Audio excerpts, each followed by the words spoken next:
petroglyph natin ay merong 80 meters ang haba. Simula dun sa isang dulo hanggang sa kabilang dulo. And makikita natin na yung may mga sulat, ang ino-occupy niyang space ay mga 60 to 65 meters.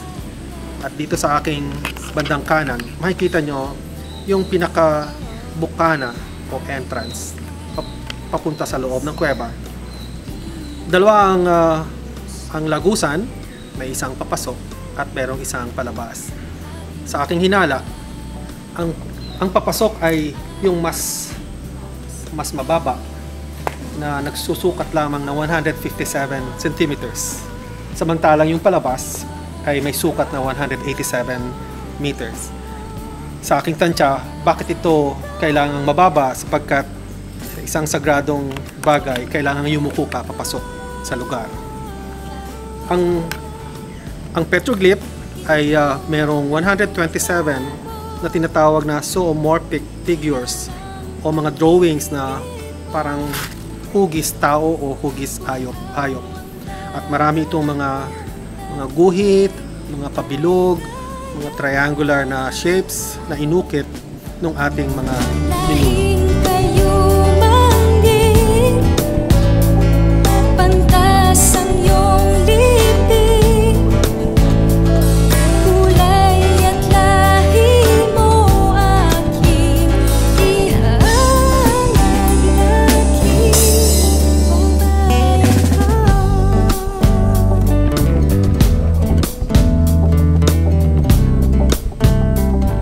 Parte ng Angono petroglyphs ang pinakamahalaga sa aking pananaw.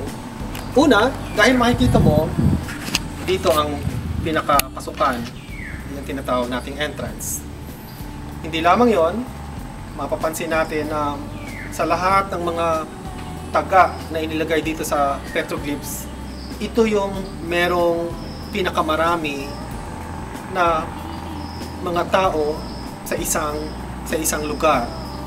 At kung titingnan natin, dito rin natin makikita ang ating mga sinuunang sulat na hindi napansin ng mga naunang anthropologists.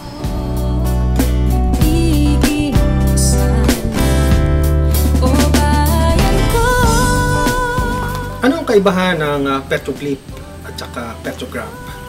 Kaisa-isa lang ang petroglyph dito sa ating bansa. Ang petroglyph ay inukit o itinaga. Samantalang ang petrograph ay na-drawing sa pamagitan ng tinta o ibang mga bagay. Kaisa-isa lang itong petroglyph dito sa ating bansa at ito nga ay makikita natin dito sa Angono. Ang ibang mga kuweba na mayroong tinatawag na graph or pinta ay makikita sa Palawan, sa Southern Palawan, isa ay sa Bohol at ang isa ay sa may Cañablanca sa Cagayan Valley.